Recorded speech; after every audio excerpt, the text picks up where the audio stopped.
ครับผมสวัสดีครับวันนี้เราจะมาซ่อมพัดลมเสียงดังกันนะครับพัดลมเสียงดังนี่ที่ผมเจอมันจะเป็น2ลักษณะนะครับคือลักษณะเสียงอีดอีดอีดอีดอีดอีดเป็นเสียงเหมือนมันฝืดนะครับอีกลักษณะหนึ่งเสียงแต๊กแต๊กแก๊กแก๊กแต๊กแต๊กเนี่ยครับอันนั้นเป็นเฟืองนะครับมันจะมีคือฝืดกับเฟืองนะครับเป็น2ลักษณะอาการนะครับ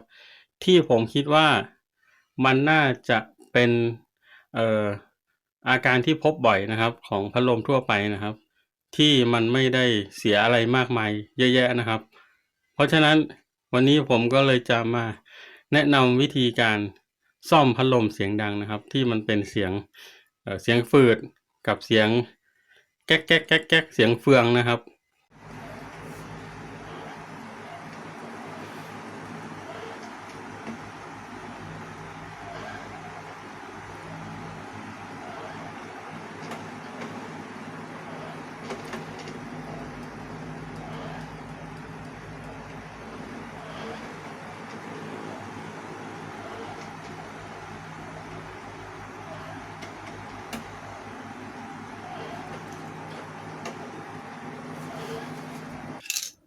ครับก็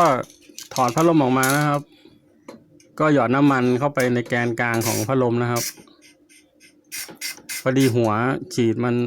หลุดหายไปไหนไม่รู้ครับผมก็เลยใช้วิธีนี้ครับหัวฉีดของกระป๋องนะครับ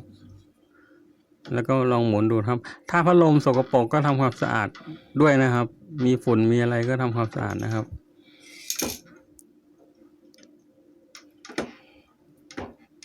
ให้น้ำมันมันเข้าไปในแกนกลางนะครับ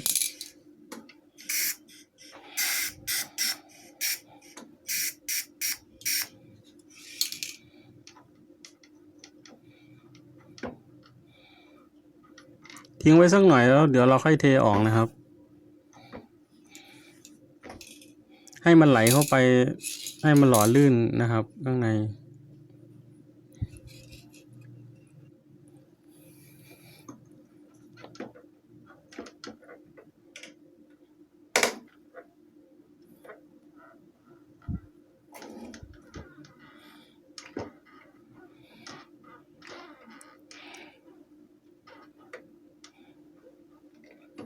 จริงอาการฝืดมันมีหลายที่นะครับเพราะว่ามันเป็นกลไกเครื่องจักรนะครับตอนนี้เราก็เทออกมานะครับ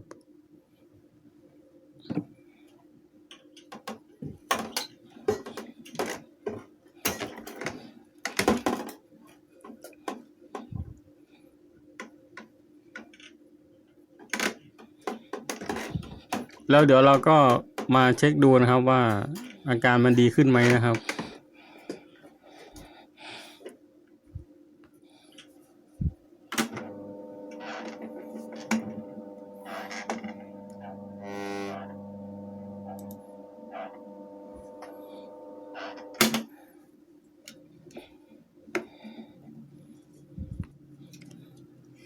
ถ้าไม่ดีขึ้นเราก็หาสาเหตุเพิ่มนะครับเนี่ยมันจะมีกลไกอยู่ตรงเนี้ยที่เป็นที่มาของเสียงฝืดอะแล้วก็ฉีดน้ำมันนะครับหล่อลื่นเข้าไปนะครับ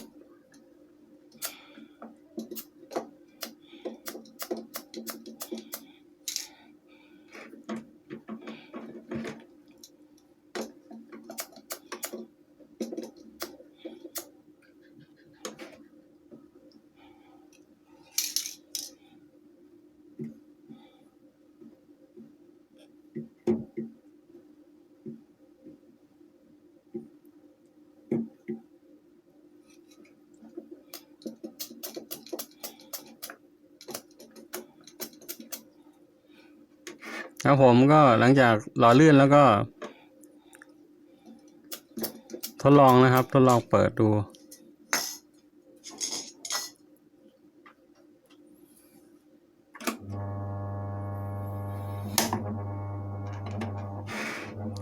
เสียงฝืดก็หายไปเยอะเลยครับมันก็เป็นกลไกธรรมดานะครับสำหรับการ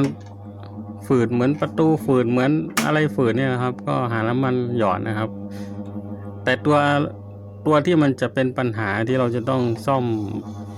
หาอะไรเนี่ย มันจะเป็นตัวท้ายนะครับ เป็นตัวเฟืองท้าย เดี๋ยวเราไปดูกันนะครับ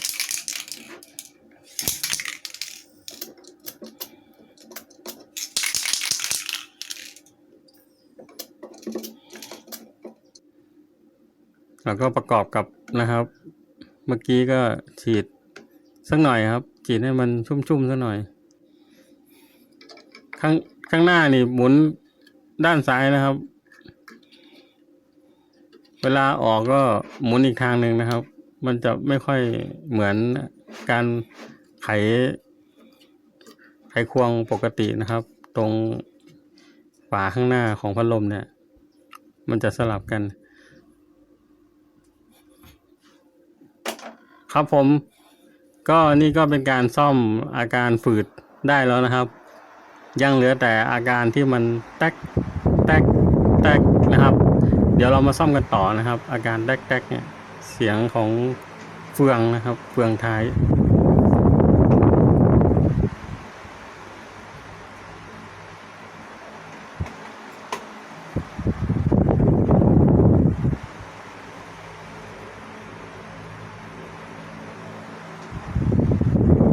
ตอนนี้ผมจะให้ดูว่าเสียงนี้มันเสียงอะไรนะครับ มาดูกันนะครับ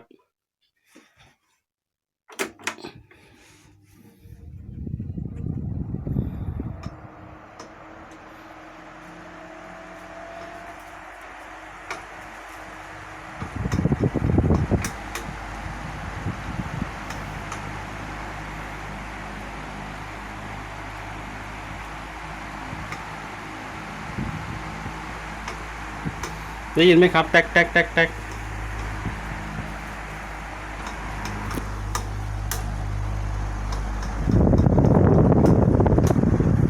อันนี้คือเสียงเฟืองนะครับเฟืองท้าย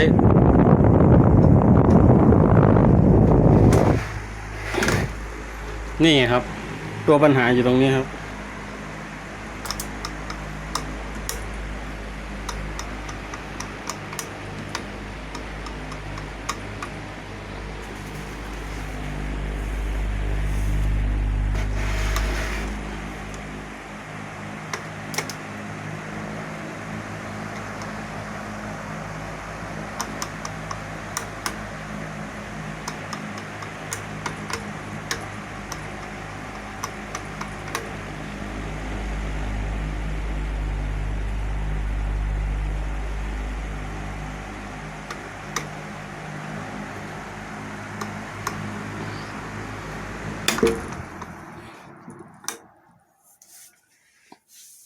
เรามาดูฟันเฟืองกันนะครับ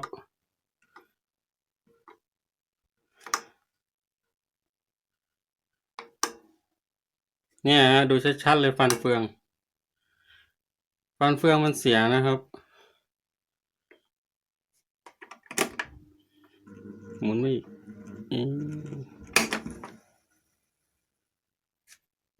นี่ฮะ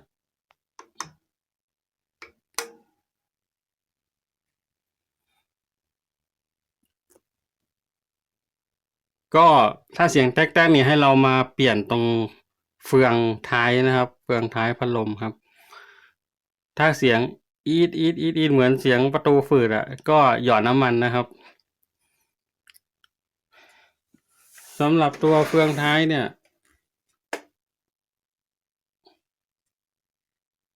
เขามีขายเฉพาะแท่งนี้ก็มีนะครับ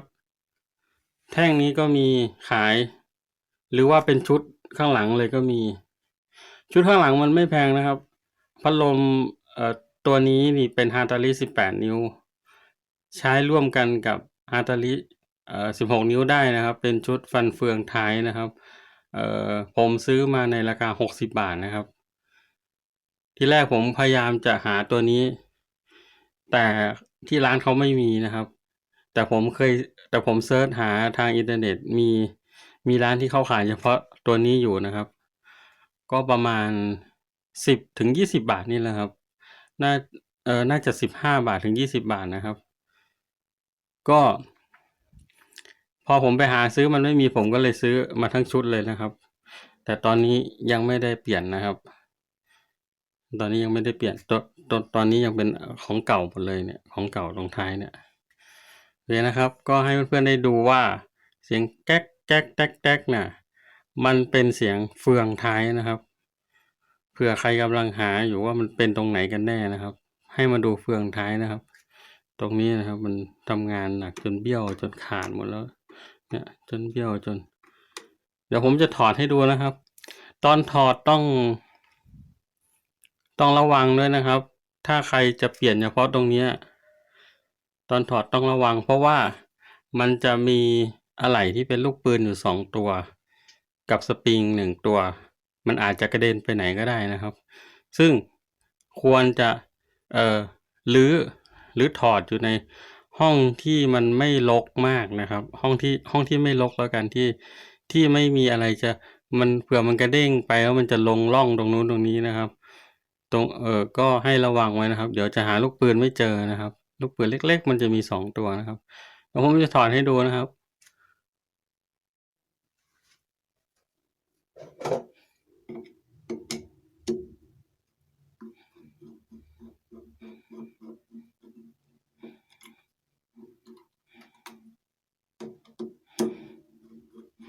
อันนี้เป็นคาปาซิเตอร์พัดลมนะครับ2ไมโครฟาราดอันเก่ามัน 1.8 นะครับคือถ้าพัดลมมันหมุนช้าลงนี่ให้เปลี่ยนคาปาซิเตอร์นะครับหมุนช้าลงมากๆให้เปลี่ยนคาปาซิเตอร์แต่อย่าเอาต่ำกว่าอันเดิมนะครับแล้วก็ไม่ควรมากกว่าอันเดิมมากนะครับอันเดิมมัน 1.8 อันนี้ใช้2แทน 1.8 นะครับก็พัดลมมันจะพัดแรงขึ้นนะครับซึ่งมันก็ตัวนี้มันก็น่าจะพอรับได้อยู่เขาออกแบบมาสำหรับ 1.8 ไมโครฟาราดแต่ถ้าเราเพิ่มเป็น2นี้ผมคิดว่ามันน่าจะพอรับได้อยู่มันใกล้เคียงกันนะครับแต่ถ้าเปลี่ยนไปห่างกันมากๆนี่มันอาจจะอะไหล่มันอาจจะทนไม่ได้นะครับพวกนี้อันนี้สำหรับการซ่อมพัดลมที่หมุนช้านะครับอันนี้ผมก็จะเปิดเฟืองท้ายให้ดูนะครับ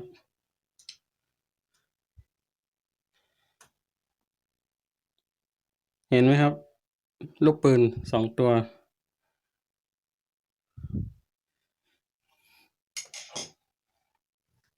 สำหรับเพื่อนๆที่จะเอาเฉพาะแกนไปหาซื้อนะครับ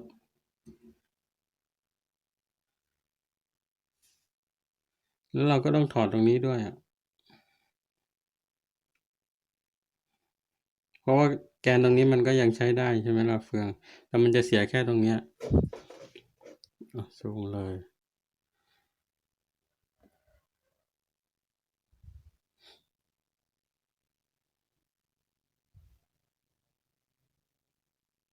เนี่ยตรงนี้เสียเยอะ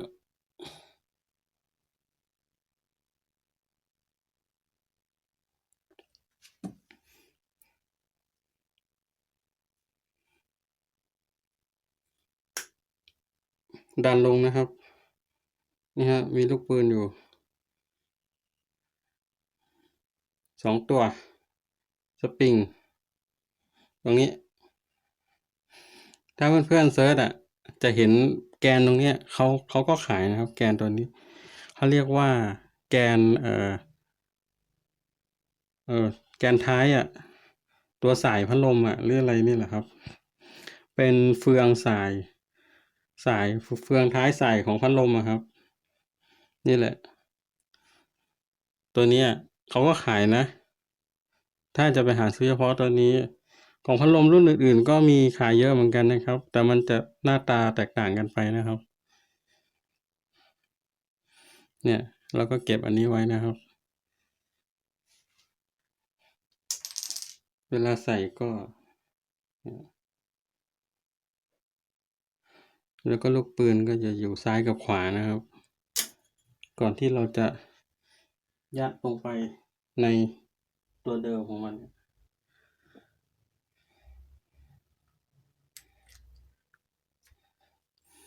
นะครับตัวนี้ถ้าเพื่อนจะไปหาซื้อเฉพาะตัวนี้นะครับ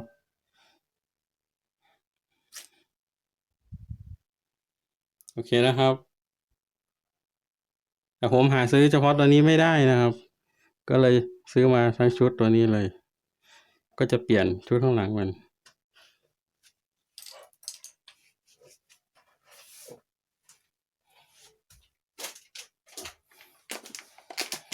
นี่ฮะที่ผมซื้อมา60 บาท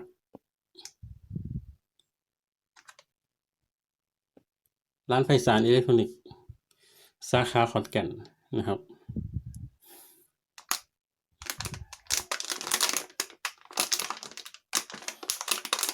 นี่มันก็จะแทนกันแบบนี้เลย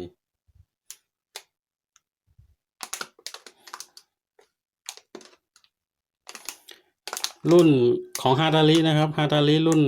16กับ18นิ้วอ่ะมันจะใช้ตัวเดียวกันนะครับเนี่ยมันจะเท่ากันเดี๋ยวผมจะเปลี่ยนนะครับแล้วก็จะมาทดลองดูว่ามันจะเป็นไงบ้างนะครับตอนนี้น็อตตรงนี้มันแน่นมากเลยนะครับหาทางไขอยู่เลยแน่นมาก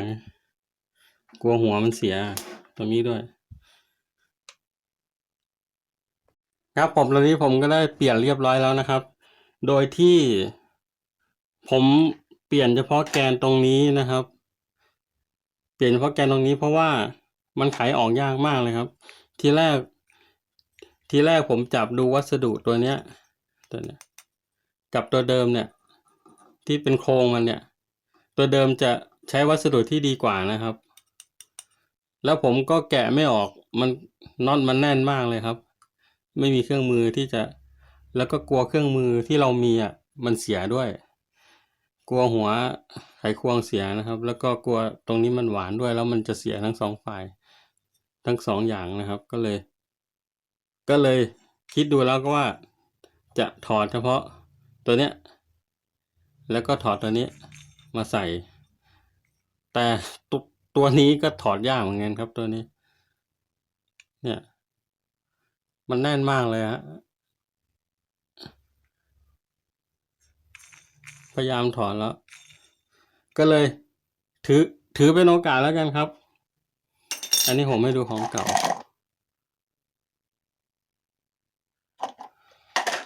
แต่ฝาตัวนี้เป็นของเก่านะแต่ผมเอาของใหม่ใส่เพราะว่าของใหม่ตรงนี้มันจะมิดมันจะไม่เป็นร่องมันจะไม่มีรูอ่ะของใหม่เขาเป็นแบบทึบหมดอ่ะของใหม่เป็นแบบทึบหมดก็อาจจะการฝุ่นมั้งก็เลยฝาตัวนี้ยังเป็นของฝาตัวนี้เป็นของใหม่แต่โครงเป็นของเก่านะครับแล้วก็ตัวข้างล่างเนี่ยเฟืองข้างล่างเนี่ยเป็นของเก่านะครับก็ถือเป็นโอกาสอันดีได้เป็นการทดลองให้เพื่อนๆได้เห็นว่าถ้าเปลี่ยนเฉพาะตรงเนี้ยถ้าเพื่อนๆไปหาตรงเฉพาะตรงนี้มาได้นะมันจะรับกับตัวเก่าไหมจะรับกับตัวเฟืองตัวกลมๆใหญ่ๆนี่ไหมนะครับผมเช็คดูแล้วมันไม่น่าจะเป็นอะไรมากนะครับตัวนี้ดูด้วยตาเปล่าเนี่ยมันก็ยังเหมือนเดิมนะครับตัวนี้แต่ถ้าเอาละเอียดจริงอาจจะมีเบี้ยวนิดๆหน่อยๆหรือว่าเอ็นนิดๆหน่อยๆนะครับแต่ฟันมันก็ยังดีเหมือนเดิมแล้วก็จากการที่ผมเห็นตัวเนี้ยขายค่อนข้างเยอะนะครับในรุ่นอื่นๆแต่รุ่นที่ผมต้องการเนี่ยร้านนั้นที่ผมไปซื้อไม่มีนะครับก็สำหรับเพื่อนๆที่จะเปลี่ยนเฉพาะตัวนี้นะครับก็ลองหาซื้อมาเปลี่ยนดูนะครับผมก็จะทดลองให้ดูด้วยว่าถ้าเปลี่ยนเฉพาะตัวนี้นะมันจะมันจะสามารถซ่อมอาการเสียงดังได้ไหมครับตัวนี้ตัวใหม่จะรับกับตัวนี้ตัวเก่าได้หรือไม่นะครับเดี๋ยวเรามาทดลองกันเลยนะครับโดยการเปิดพัดลมนะครับ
โอเคนะครับ ก็เป็นการซ่อมเสียงแตกได้แล้วนะครับ โดยที่มันเสียงแตกนี้มาจากฟันเฟืองเสียหายตรงนี้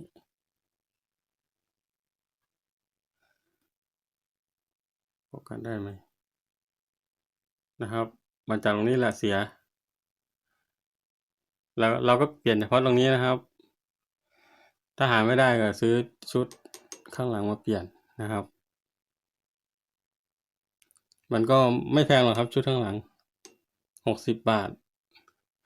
ตัวนี้ก็ยิ่งไม่แพงใหญ่ประมาณ20 บาทนะครับโอเคนี่คือการซ่อมเสียงแตกนะครับครับผมตอนนี้ก็ซ่อมเรียบร้อยทั้ง2อาการแล้วนะครับ ก็ฟังเสียงดูนะครับ ก็ไม่มีเสียงอีดแล้วก็เสียงแตกแล้วนะครับแตกแล้วนะครับ ก็สรุปเลยนะครับ อาการเสียของวันนี้ที่ซ่อมก็คือว่ามันจะมีเสียงฝืด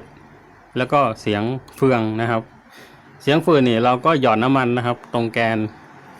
พัดลมนะครับ แล้วก็ตรงข้อต่อต่างๆนะครับ เราพยายามดูว่าเวลาพัดลมหมุนเนี่ยมันน่าจะฝืดตรงไหนนะครับ ดูตรงแถวๆข้อต่างๆนะครับ แล้วก็หยอดน้ำมันนะครับ แล้วก็สำหรับเสียงเฟืองเราก็ดูที่เฟืองท้ายนะครับเฟืองท้ายมันก็ถอดไม่ยากนะครับถอดไม่ยากเท่าไหร่ถอดท้ายพัดลมแล้วก็ดูเฟืองนะครับแล้วก็เอาเฟืองไปเทียบดูเวลาไปซื้อนะครับ ก็ถอดเฟืองไปเทียบดูนะครับ ก็หวังว่าการซ่อมพัดลมเสียงดังในคลิปนี้ก็คงเป็นประโยชน์กับเพื่อนๆนะครับที่กำลังเจอปัญหาอยู่นะครับก็ผมก็ได้ทดลองซ่อมจนเป็นที่สำเร็จนะครับก็เป็นประโยชน์กับผมด้วยนะครับพัดลมตัวนี้ก็ไม่มีเสียงแล้วนะครับก็ขอบคุณที่ติดตามรับชมครับสวัสดีครับขอบคุณมากครับ